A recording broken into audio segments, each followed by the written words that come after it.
Find yourself in the Beachview area of Pittsburgh? Check out the official pizza of this show, Slice on Broadway, sharing an abnormal obsession with pizza we can relate to. Check them out at sliceonbroadway.com and tell them this show sent you. Want to have your business or podcast featured on the show? Contact us at info@sorgatronmedia.com. Subject line, advertising. Hungry, but I ain't starving yet. Chain for the pain, cocktail bar set. Never said I was a gangster or thug, but I'm an animal. Beating for the taste of the fly. Sick. Hey guys, it's the Indy Mayhem Show, episode 19, still rolling here. I'm Mike Sorg, Sorgatron on the Twitters. Myself, I'm a video producer here in the Pittsburgh area, working, of course, with the local IWC, RWA, some other projects like finding Zach Gowen, Montreal Theory, stuff like that. And my good buddy also in indie wrestling down in Texas, representing at least another part of the country here, is Eamon. How you doing, sir? I'm doing great. We're in 19 episodes, Sorg. We're 2 away from being a legal drinking age podcast, so I'm excited. Yeah, that's when we started having like Liquid Fridays and all that fun stuff. Of course, Eamon. Yeah, even though I probably can't enjoy it for another month, but yeah. That's right. No, that was the other show where we got into your age. He's a youngin'. He's a youngin' in the business, and he's a youngin' in life as well. Of course, Eamon, commentator for the great Inspire Pro Wrestling, which has got me excited. Holy crap, you guys got a lot of stuff going on there, but we'll talk about that later. And a lot of Japan news I know going on. It is like a Japanese invasion in indie wrestling going on right now, and I love it. I know you're loving it. I'm going to get you a part of it, Sorg. You're going to get me into it. You're going to expose me to the New Japan and all that kind of stuff. Whether you like it or not. Well, we'll see. You probably will. Hey, I told you I got that Stranglemania tape, so I have a little bit of exposure. Anyways, and again, thanks. This is the show where we talk indie wrestling. We dig it. We're at least on the fringe, a little bit a part of it, and we want to bring in some people that, in our circles, that to talk about indie wrestling from different kinds of angles. And I think we got a whole new kind of angle to talk about with our guest here. We'll introduce them in just a moment. But of course, thanks a lot to Basic Sickness for that intro music. You can check them out, free tracks over at basicsickness.com. You can find out also more about this and other shows, including the great wrap-ups for Raw, TNA, and of course the proper Wrestling Mayhem Show at WrestlingMayhemShow.com. And you can find this show, the Indie Mayhem Show, on iTunes, Stitcher, YouTube, Spreaker, of all things in video and audio formats, however you want to consume us, whatever's easiest for you, of course. And of course, you can drop us a line to the email address at goodtimes@WrestlingMayhemShow.com. Just please tag that subject Indie so we know what show it's for, or drop us a line on the voicemail at 412-206-WMS0. Follow us at Mayhem Show on Twitter, Google, Facebook for Wrestling Mayhem Show. And of course, we're here live every Tuesday at 11 p.m. Eastern Time at live.sorgatronmedia.com. So our guest this week, again, from my neck of the woods up here, I think I ran into him first up in Prime Wrestling over in Ohio, in a very interesting role. We'll get into that. Of course, Justin LaBar. I don't even know what all everybody will know you from. You're all over the internet, it seems. I am not quite as much as you. You guys are like a virus spreading everywhere. Yeah, we're a few places. But geez, I mean, where do you would you introduce yourself? You're Justin LaBar of X. What is X?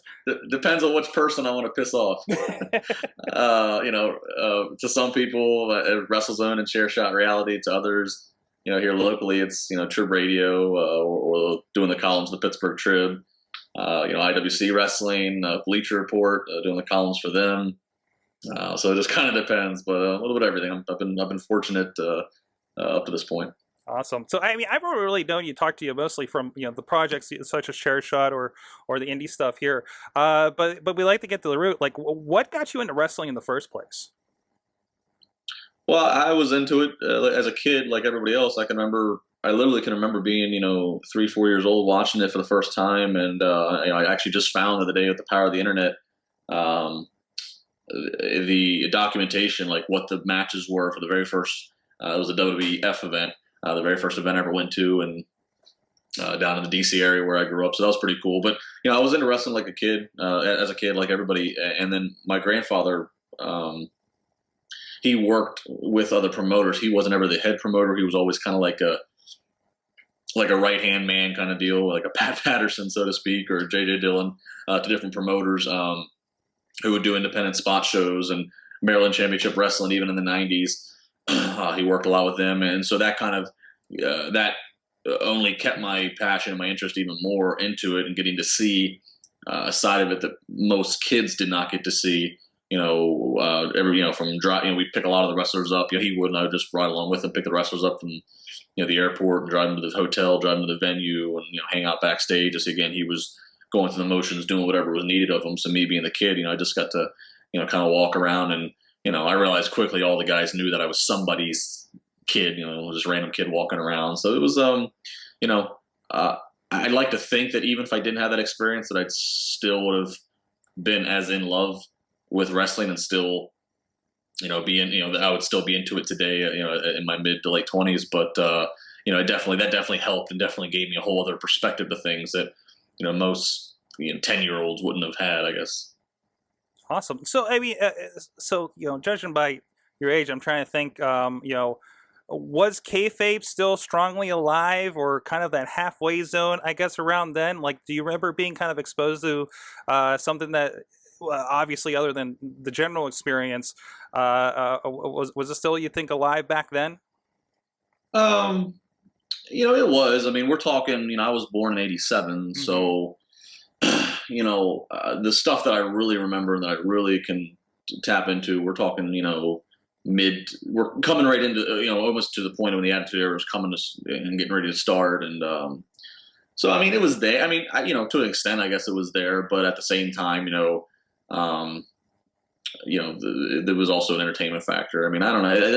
It's an interesting question. Never really came up, never really came up with me. I guess also, too, just, it's kind of like I was a kid. So, that kind of gave me the handicap of being able to see and hear certain things. Whereas maybe if I was an older male, it would have been maybe a different take of having me back there, there with my grandfather. But I mean, I guess it was alive, but probably more so alive because a lot of the guys that we were dealing with were the older guys who were working spot. I mean, there was mixtures of this is when WWF still let some of their guys do indie shows. I mean, you had your Al Snows and your guys like that, Al Snows to Dwayne Gill, to a lot of the ECW guys.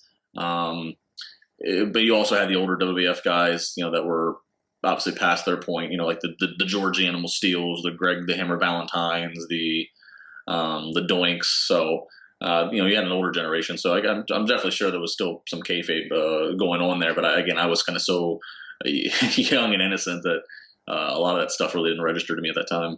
Awesome. So, of course, I think a lot of people know you for your writing stuff, which is of course parlayed in the video. But how did you get to doing writing for wrestling in particular?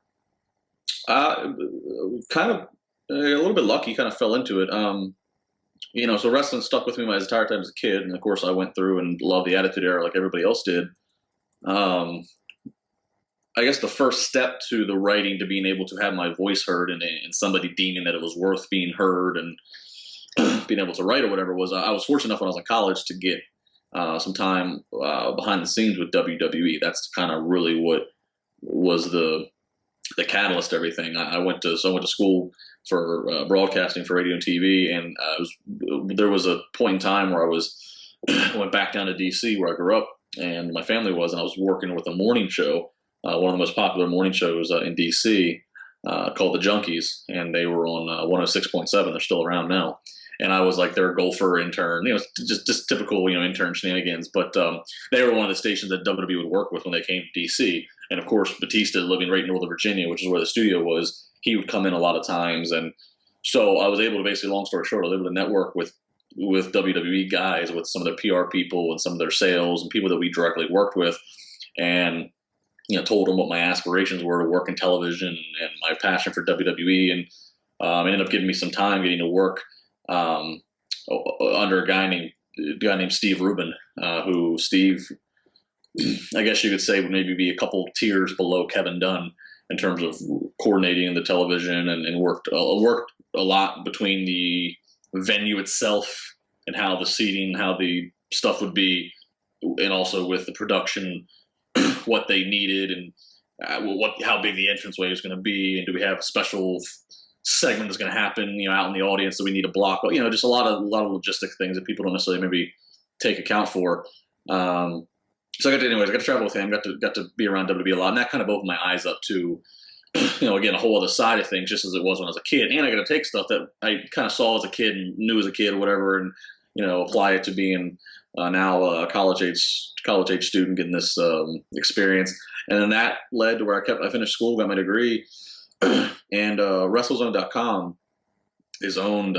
People don't realize what WrestleZone is, for being a wrestling website is. A lot of wrestling websites are pretty independent. It's just somebody owns them and they use Google traffic and Google ads and all that to just kind of sustain it. But WrestleZone's, I think, the only wrestling site I can really think of that has a huge corporate structure behind it. It's owned by a big media company called Crave Entertainment in Los Angeles, and they own ShareDog and just over a dozen male-related networking sites. Hot Basketball Wives and just everything you could think of. They're kind of like the Spike TV, so to speak, of the internet, it seems. And they were looking to really kind of advance their video aspect of WrestleZone. And I tossed my name in a hat to them, to the guy that was running things at the time, and it happened to be that they kind of came across my name as well before through the incestuous business that wrestling is, and basically said we'll come up with something. And I kind of scrapped ideas around and had an idea for some kind of a wrestling talk show, because at the time, all that I was seeing, I knew there's a lot of wrestling podcasts out there, a lot of audio podcasts strictly, Blog Talk Radio was just really coming up. But I thought, what if we can really get a sophisticated video production talk show? And it certainly did not start out It certainly not start out as a sophisticated show, and maybe some would say it's not now, but nonetheless, we started a thing called Chair Shot Reality. We started in a living room and then to a basement. It was kind of a Wayne's World operation, and then now 225 episodes later, we have a nice state-of-the-art studio, downtown in Pittsburgh that we get to use, and and so we've worked with you guys in the past on location, so it's been quite the 4 years. It's been fun working with you guys and kind of seeing how you operate, at least on the organization, how you guys pull it together. I kind of look at it like some friends have kind of like asked what it was like when I was working with you guys last summer. It seems like it's kind of tries to be a sports center of wrestling, is my first thought. I think when I started, that was kind of my thought to it. Because you guys are in suits. You have TVs on. You got graphics coming up on screen. You guys are going back and forth. You have a very, very dissenting opinion usually in Brian Goulash, it seems. There's antics. That's my impression as far as that goes. Yeah, and that's I think when I started, SportsCenter was kind of the model in my mind. Mm-hmm. I think since it's kind of evolved to a mix of formats between like Pardon the Interruption, Chelsea Lately, maybe even a little bit of late night, Jimmy Fallon. So, we have a segment now that we do Outside the Ropes where it's going through the news of the week, the wrestling news of the week, but kind of has a little bit of a stand-up comedy edge to it. We actually have 3 writers from around the country that are all our stand-up comics that actually help write, that we put on staff to help write and build material, as crazy as it sounds, but it works. And then so far, we really haven't been panned by the audience with it, which is I take as a success. So, we kind of have a lot of different formats. You have the suits thing. People sometimes laugh at you. Why are you talking about wrestling when you're in a suit? And we thought, when we were going on location, especially when we were working with you, when we were on location, we would dress down a little bit into collar shirts and stuff, but we've always kept the suits on despite maybe thinking about not, because actually the suit thing kind of stems from, one, that professionalism of, if you look serious, people have a better chance of taking you seriously. But there was actually a time when we were really thinking about staying off of the suits and kind of being more casual, trying to be more bar vibe, guys sitting at a bar talking. But we actually had advice from wrestlers. I mean, guys, I'm talking, WWE TNA guys who we would have contact with, and they actually, and when talking to them, sometimes my accent about it, they would say, that's one of the things that was kind of cool about the show. I'm not saying they're avid viewers, but they've seen it enough. They say it's kind of cool to see that you guys aren't, it does have enough quality to it. It's not, it's not done in a low quality format. It's done with enough sophistication that it, the suits adds and fits into it, to where if we didn't dress for the occasion, then maybe it would harm it down a little bit. So I don't know. I mean, that's everybody's opinions, but we kind of took that if people in the business thought such. we would stick with the suits, and so we have. Awesome. So how did you come to be in indie wrestling?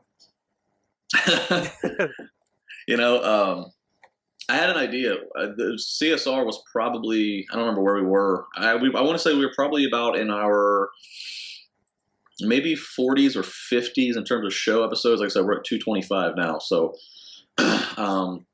it was the summer of 2010, I believe. And I kind of had this idea when we started realizing that we were building a following, and that we were going to keep the show going. I kind of felt like, we have this following that's a little bit, that's worldwide in a sense because of WrestleZone. Maybe we could be of service to an independent promotion in terms of, promotion. Maybe there could be some kind of a cross promotion in some ways. So we had this idea of maybe doing some kind of cross promotion because WWE at the time was doing a lot of the Raw guest host stuff.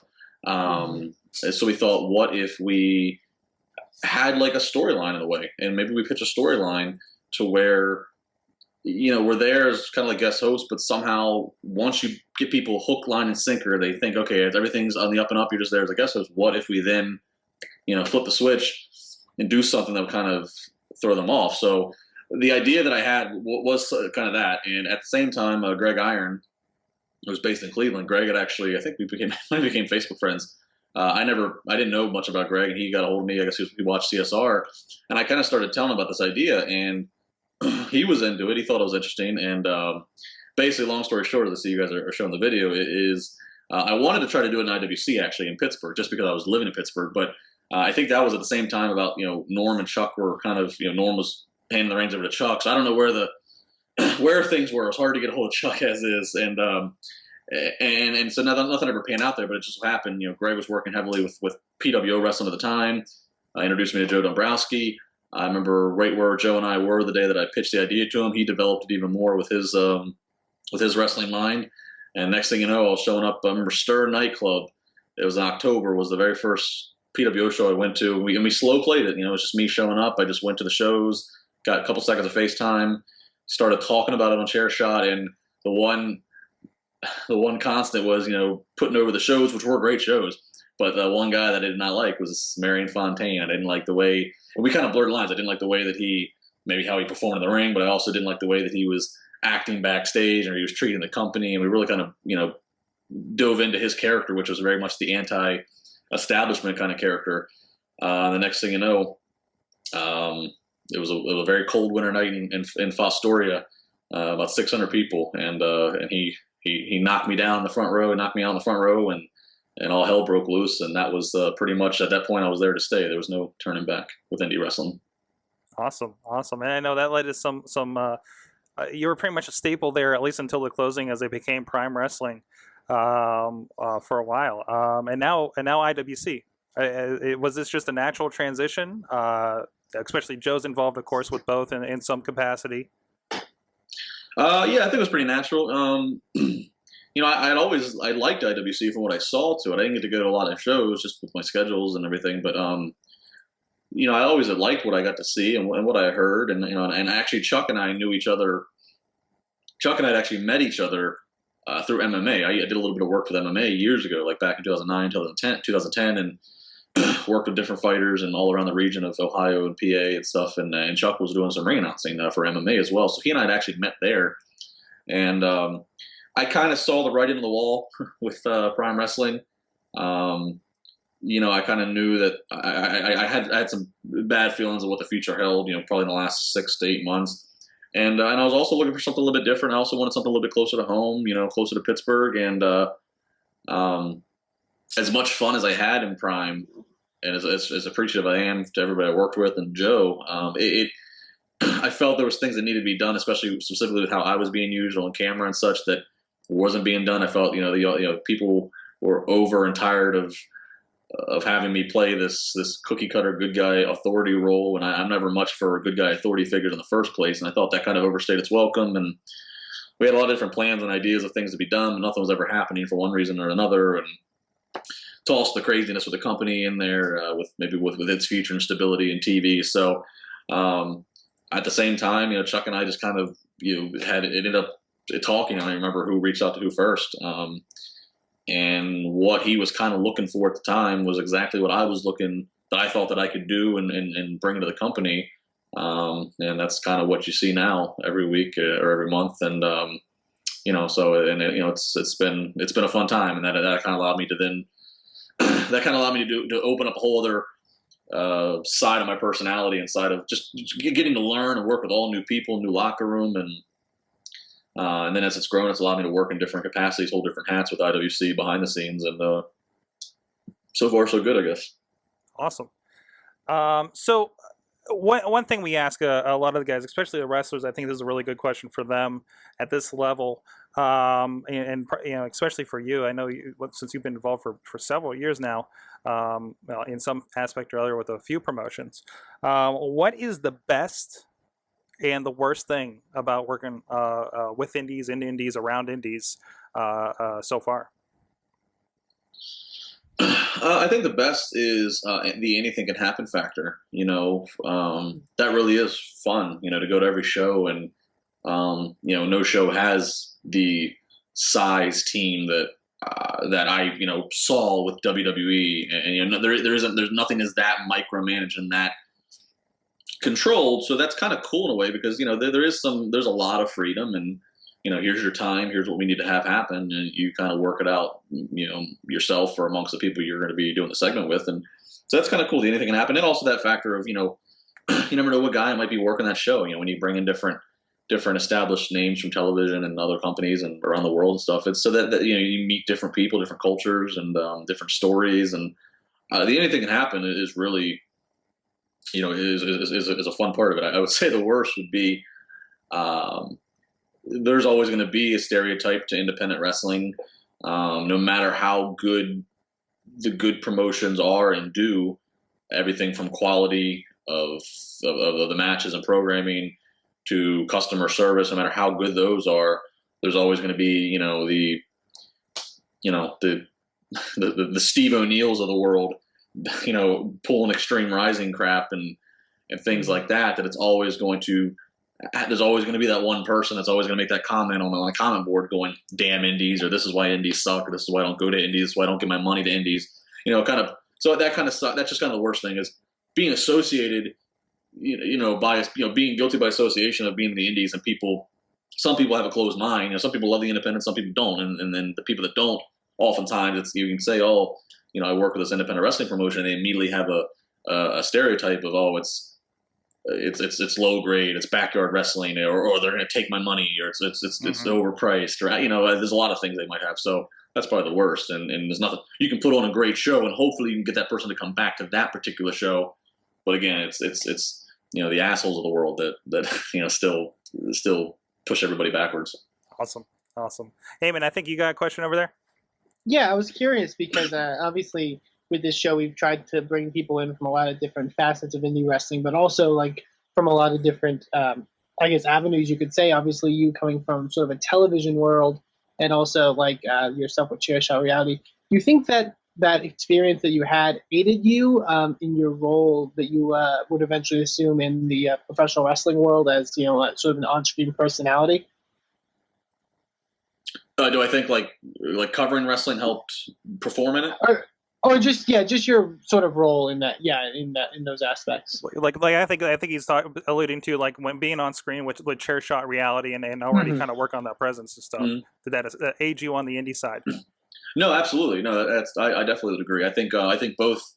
I'm very much in the middle. I have the one side of it of being a commentator, analyst, whatever. I don't ever use the word journalist. I don't really think wrestling journalism is a fun term to use, but I'd say just wrestling commentator, analyst. I think that side of it definitely feeds into the performance side. Comfort on camera, awareness. I think it also helps too. I was at IWC Wrestling's training school a couple weeks ago, helping the guys and girls, with promos. And that doesn't come from having, come from having a million years of wrestling experience, so to speak, but it comes from having experience on camera, knowing how to speak in sound bites, knowing how to convey a story, whether it's talking about the Pittsburgh Penguins, whether it's talking about pro wrestling, there's a way to communicate and get it out clearly, concisely, and try to do it entertainingly. So that definitely helps. It also helps too, especially when you're working, whether it be with Prime or with IWC. When you have a camera, when you have production there, it's the smallest little things, but helping remind the guys about hard cameras, about awareness for where cameras are going to be, even doing promos backstage. Give the guys a little bit of pad. Meaning, when we say record, when we say we're rolling, give a few seconds to edit into it, or when you're done, don't just immediately drop character and break face. Give some padding to go out. Just the smallest things that to some people might sound like, oh, duh, but right. But stuff that does add up, if you're not aware of it. So I definitely think both feed, and the flip side, the performing helps me as an analyst, because no longer people ask, oh, why do you have a wrestling show, or why do you have a wrestling column? What makes you so special about it? And I'm not going to get into what makes me so special about it, but what I do say is, having worked segments or matches with the people that know what they're doing, that've been around the business for a long time. I certainly learn every single time, and I'm learning about what's good and bad in a match, and what's good and bad in a promo, and learning about personalities and the politics and the business side of things. So it certainly helps me when I'm, commentating on something for WWE, whether it be in video, print, or radio format.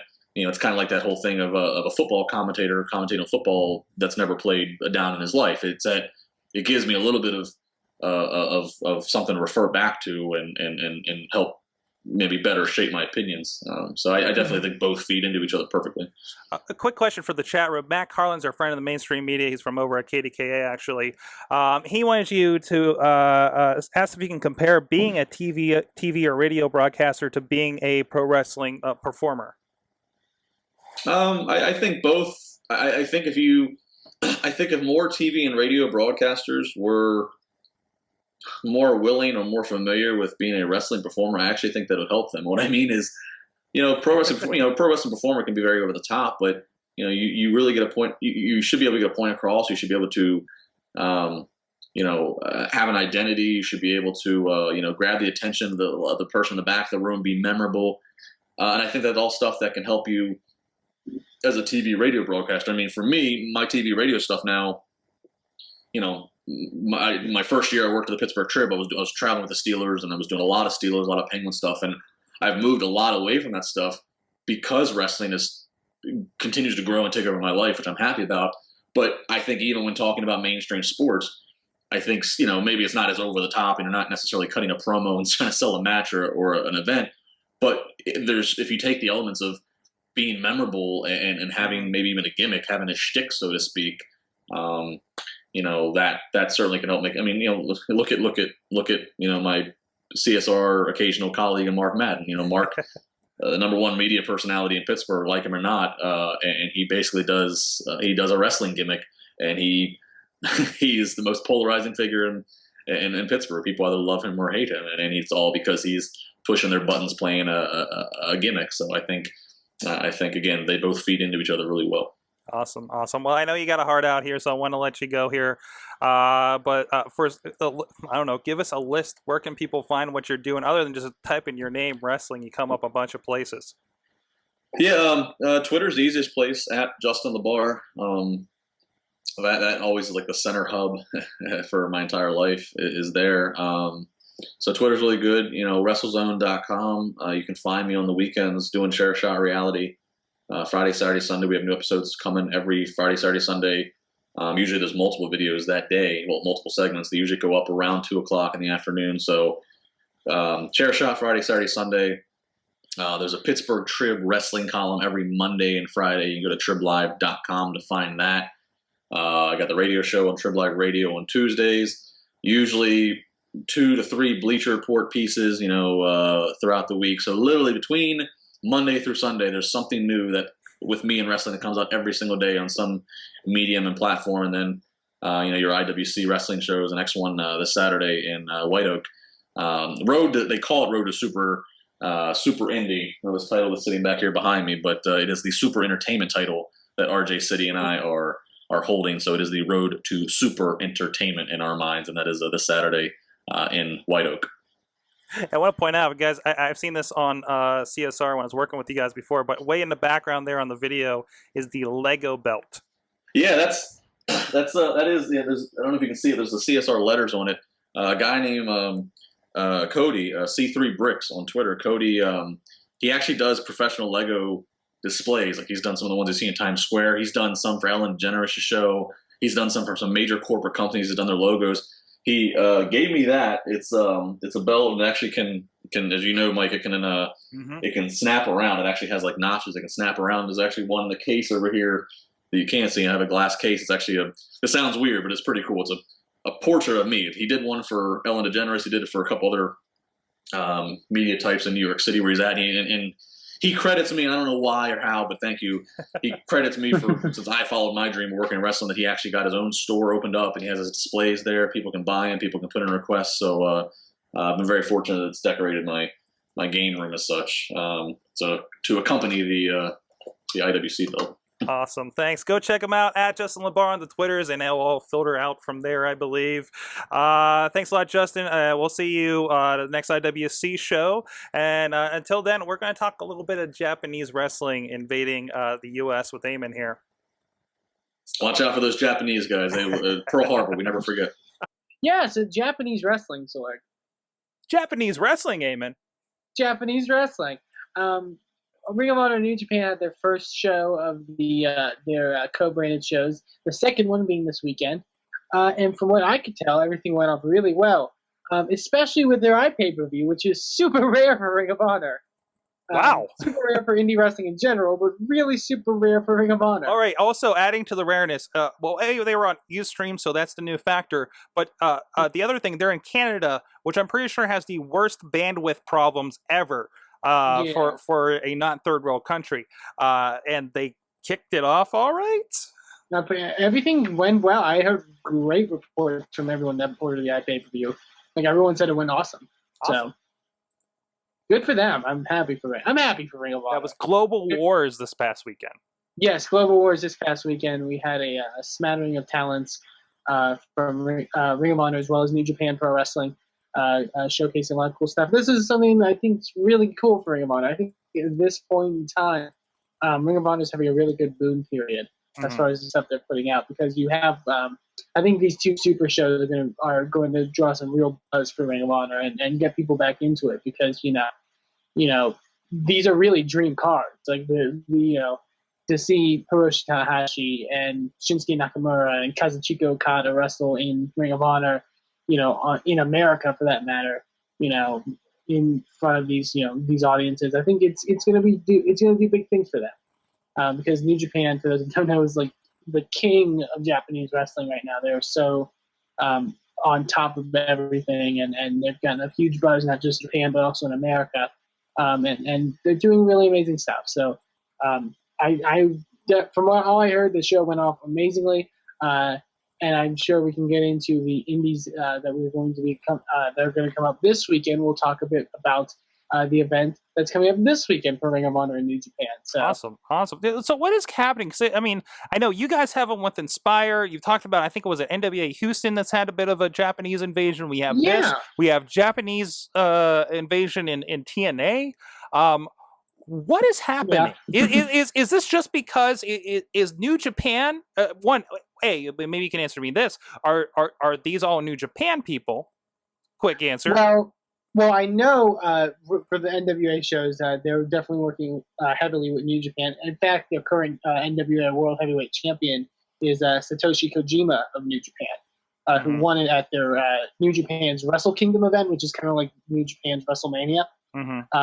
And he's coming to, I know, Texas, I believe, at the end of the month to defend his title in Houston. So there's definitely the New Japan influence with Ring of Honor, the NWA stuff. Us at Inspire, we've worked with Takaaki Watanabe, who's sort of the young rookie up-and-comer from New Japan who's come over to America on excursion. And we've also worked with Lance Hoyt, who's Lance Archer in New Japan, multiple-time tag team champion in New Japan. The TNA stuff, I believe they're... it's the Great Muda's promotion in Japan. Is it 01? I don't remember the promotion that's working with TNA.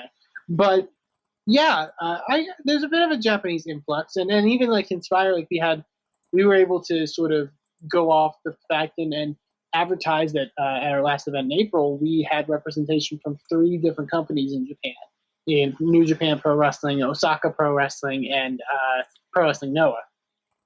And those are some big companies, and there are some important companies. I like that there's a bit of a Japanese influx because I don't know if I mentioned it on this show or if I mentioned it before.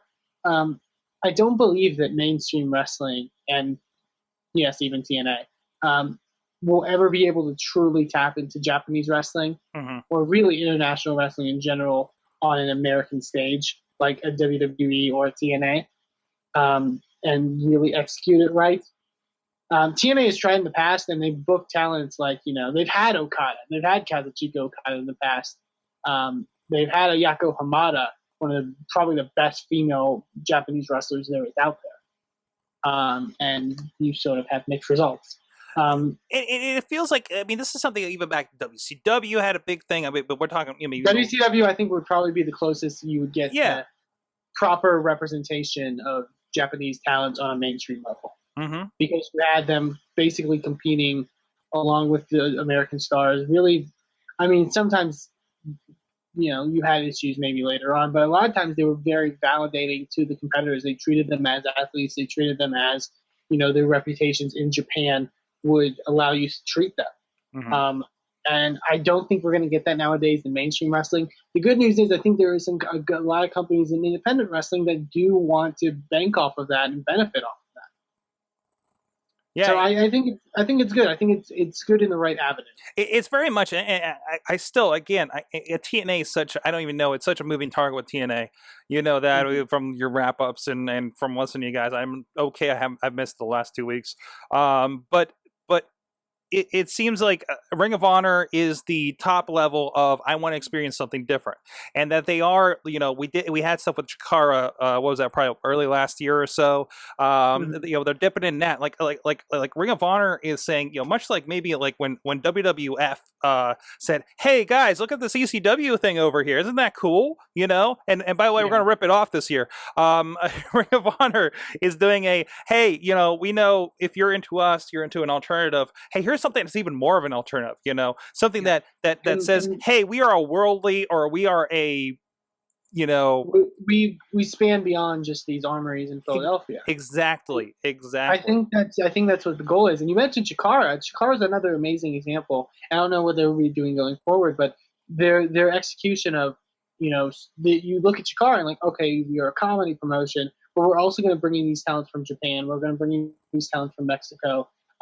All over the world, and treat it with respect, and treat it as showcasing amazing professional wrestling. Chikara's worked with so many companies in Japan, and has brought so many wrestlers from Japan to America, and has done amazing stuff. And I would encourage anyone to check out any of the the Joshi Mania weekend of events Chikara's done, where they brought so many Joshi Japanese talents to America.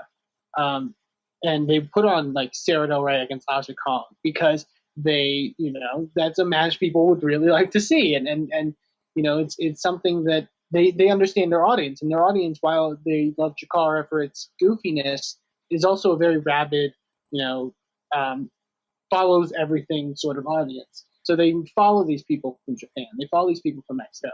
And when you bring them in, they're big draws.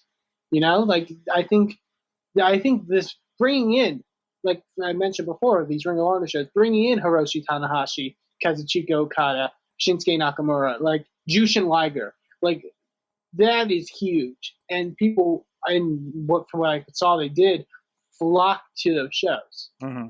Because when are you ever going to get a chance to see these guys? Because you want to see something different.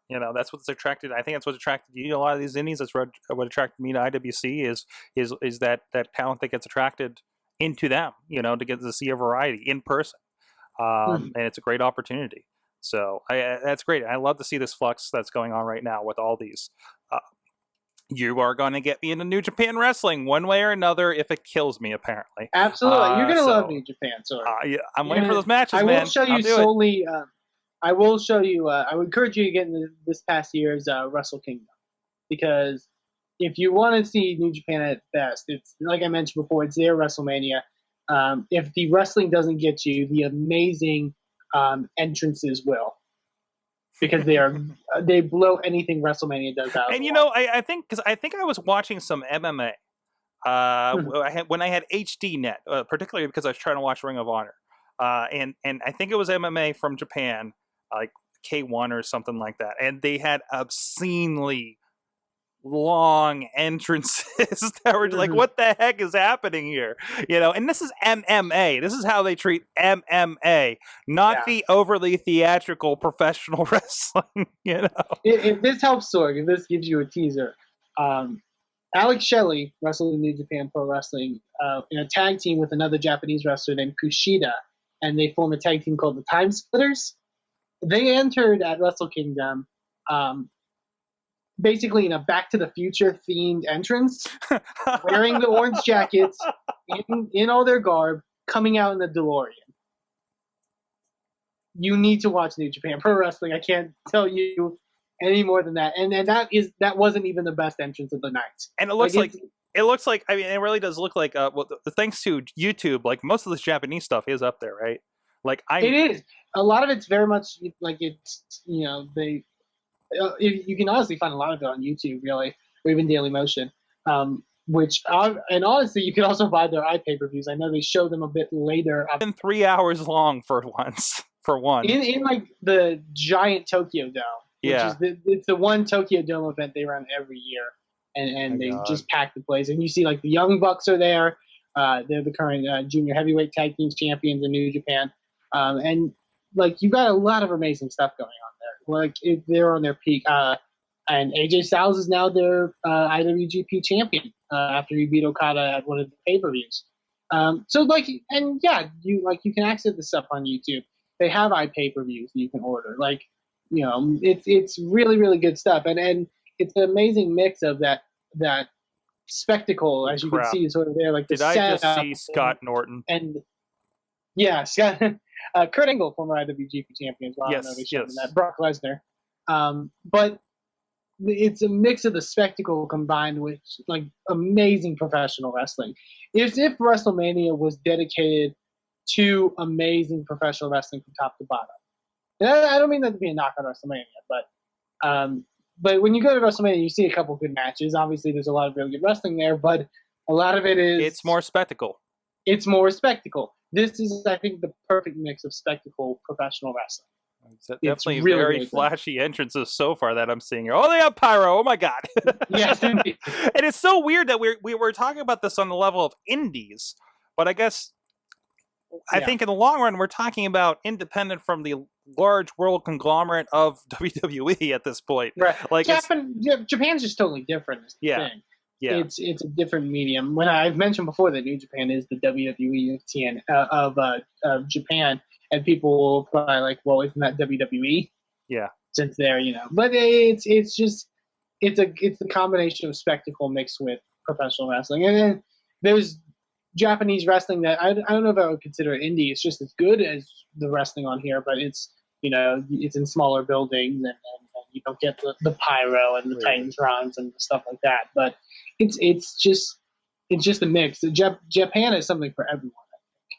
I think in many ways Japan has something for everyone. So yes, yeah. Ring of Honor and New Japan have a show coming up this weekend as well. A lot of big matches on that show. It's in Philadelphia this Saturday, May 17th. The main event of Adam Cole defending his Ring of Honor championship against Jushin Liger, which obviously that's going to be amazing. You saw him recently. I'm sorry? You saw him recently. Yeah, Liger's getting around. I got to see him when he was in Texas not a couple months ago, but a few months ago. So I want to point out, I just saw a Twitter account on the guy coming out on this New Japan show. Yes, so they are embracing Twitter. Oh, that's good. They are. We can't understand a lot of it. I wonder if they're also on Tout. Oh Jesus! I want to see some New Japan touts. There are actually a lot of the New Japan guys are in a lot of like local commercial, like Japanese commercials sort of stuff, like because they're like celebrities basically over there. I think they have like a trading card sort of thing. I'll have to show you the New Japan trading card commercial. Please. there's Adam Cole, Jushin Liger, AJ Styles is defending the IWGP Championship against Michael Elgin. Like I mentioned, Hiroshi Tanahashi, Kazuchika Okada, Shinsuke Nakamura, Jado Gedo, Takaaki Watanabe. So many talents from New Japan are going to be there, mixed with the talents from Ring of Honor. I think it's going to be a really amazing show. So you can either check that out if you're in Philadelphia, or you can check it out on iPay-per-view, which is on Ustream. And from what I could tell, the stuff that happened last iPay-per-view, I would encourage you to check it out because you probably are in for a really good show. Awesome. So yeah, and Sorg, you've got stuff coming up this weekend. No, I don't. Media has stuff coming up this yes, weekend. we do. I don't. I will not. Yes. I have forgone the professional wrestling, and I am going to go film a dance recital. Hey, an indie dance recital? Independent dance recital back in my homeland of Greenville, PA.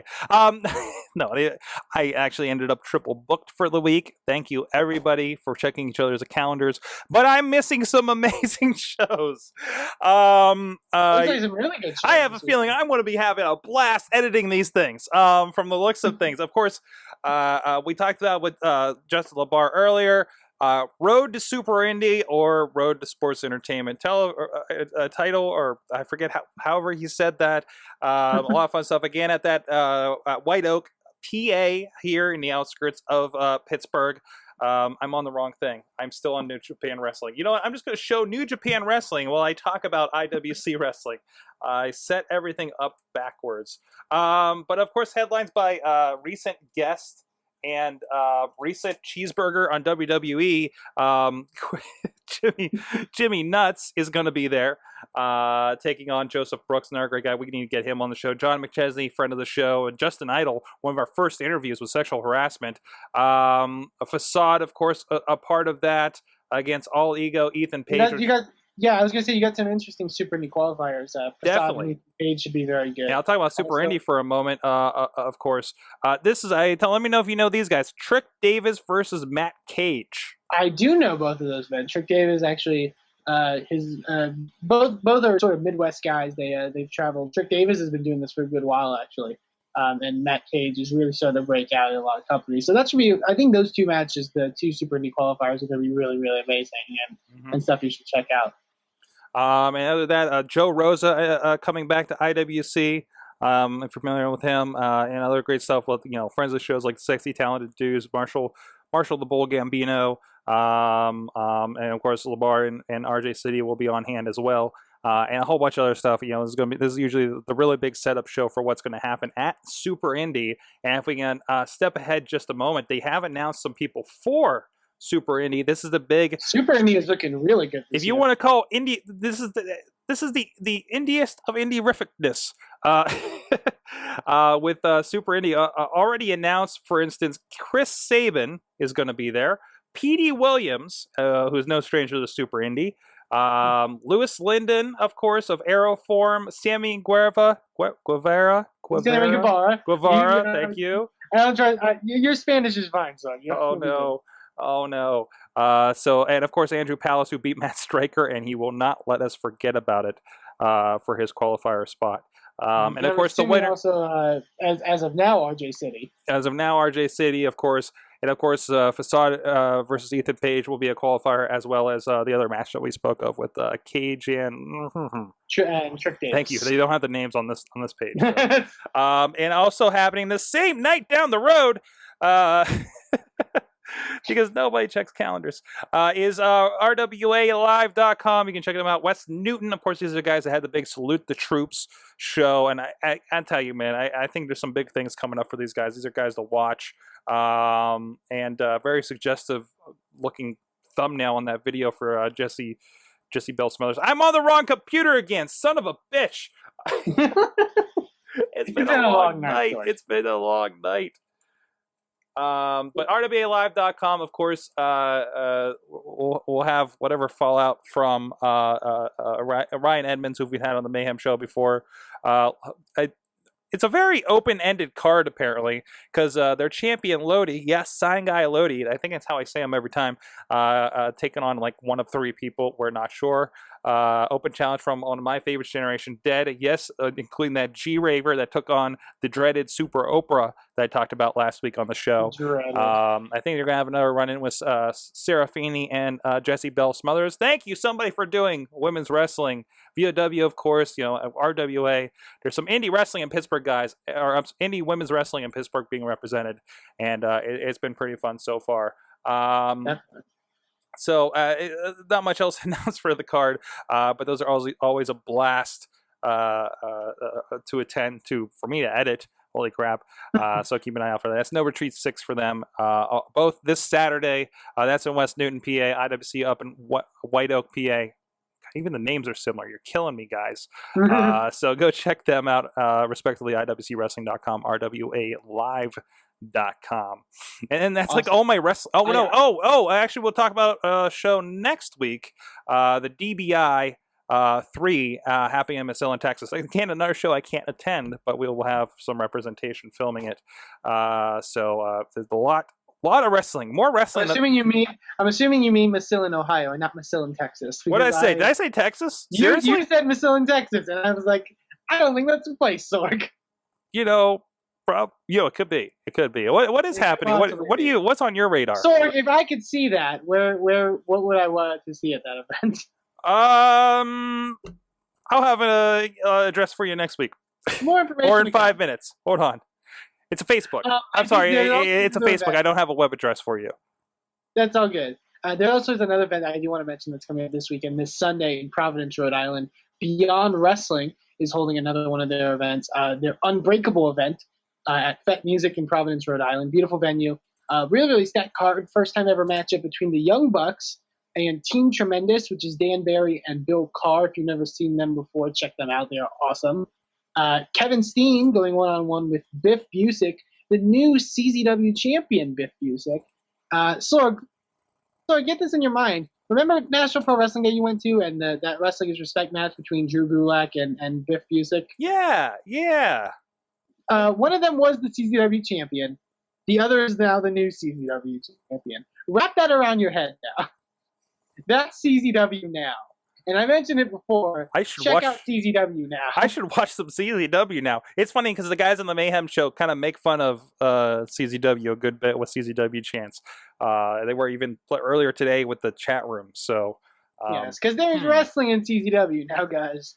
It's really awesome wrestling. Both Drew Gulak and Biff Busick are awesome, and now Biff Busick is champion. I think there's going to be some good things to come. But we're not talking about CZW. It's talking about Beyond Wrestling. The Colony of Chikara fame is taking on Juicy Product, JT Dunn, and David Starr. It's got a good lineup on this show.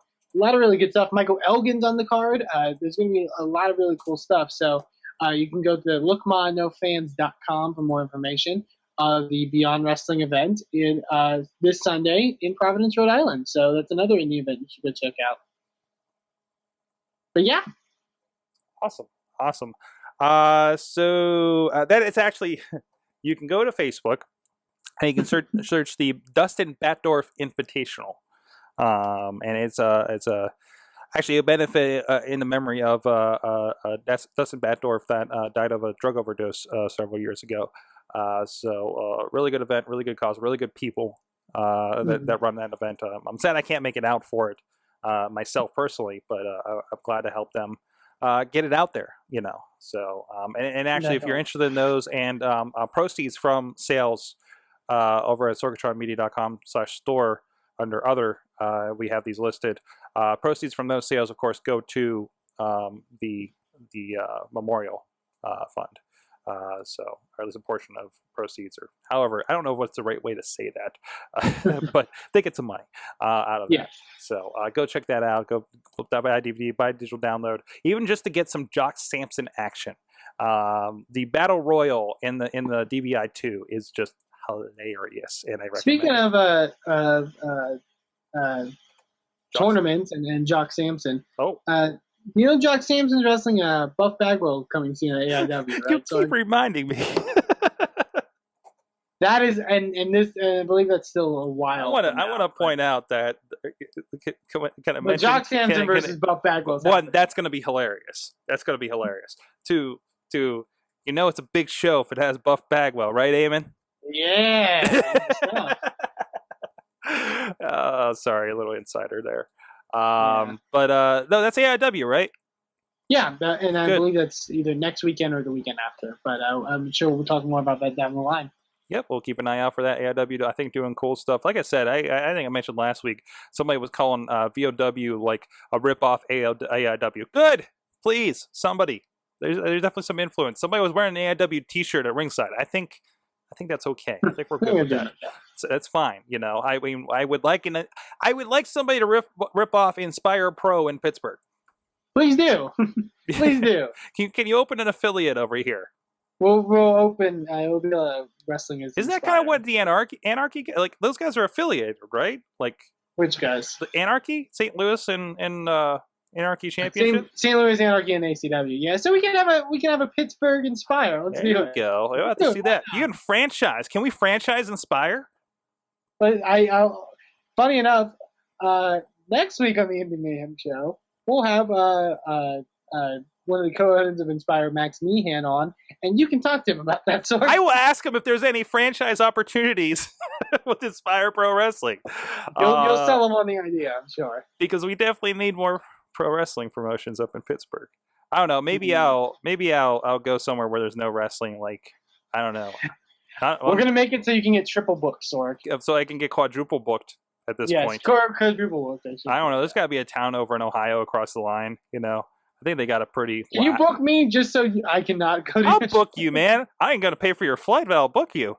Oh well, no, I meant you in a sense. You telling your promoter to book you just so you can get quadruple booked. Oh, so I'm going to quadruple book myself because I'm not going to check anybody else's schedules. I got you. Yes. I got you. What are we doing? What is happening right now? I have no idea. All right, at that point, I think that's it. I think we got everything going on there. Thanks again to Justin LaBar. Check him out on Twitter at Justin LaBar. Google search him. He's on Bleacher Report. He's on WrestleZone, Chair Show Reality, and of course IWC Pro Wrestling here in Pittsburgh. Thanks, Eamon. He's at Eamon2, please, and check out InspireProWrestling.com that he's vastly involved with. And of course, I'm at Sorgatron, and check out all my stuff at SorgatronMedia.com. No, it's not all pro wrestling, but there's a good amount of it there. And of course, everything with this show, we're over at WrestlingMayhemShow.com. You can check us out on iTunes, Stitcher, Spreaker, YouTube, video, and audio formats, as well. All the other shows for Wrestling Mayhem Show, including there's a Wrestling Mayhem Show Super Feed. So you do get everything wrestling that we do if you'd like to do that. That's the wrong button. And you can also drop us a line at goodtimes@WrestlingMayhemShow.com is the email address, or drop us a line at 412-206-WMS0. Tweet us at Mayhem Show. Hit us up on Facebook, Google+. We got a great Wrestling Mayhem Show Facebook group going on. And you can join us here live Tuesdays at 11 p.m. Eastern Time to check out who's our guest of the week. Maybe it's from his world. Maybe it's from my world up here in Pittsburgh. Who knows? And other things. What else? There was something else I was going to say, too. Oh, you can join us earlier at 9 p.m., actually, for the Wrestling Mayhem Show. If you like talking, harass us in the chat room, talking about WWE, TNA, whatever the case may be. We talked about wrestling video games this week because we had a little bit of experience with that at the great Chachi Plays over the weekend, raising some money for charity, having a lot of fun doing it. Yeah, we'll have to get you up for Chachi Plays sometime. Yeah, I want to make a Chachi Play. I want to get you up here for Chachi Plays and put a permani sandwich in front of you. It'll be like, and then we can I will do better than last time. And we'll take donations on to make you finish the sandwich. Oh, I'll finish it. I will finish it this time. I didn't know beforehand that when you don't finish the permani sandwich, you get chastised. That's only in the downtown locations. They don't give a crap in the suburbs. All right. With that, thanks again to everybody joining us, like Justin, and we'll see you guys next week. Go support some indie wrestling. Never said I was a gangster or thug, but I'm an animal. Beating for the taste of the blood.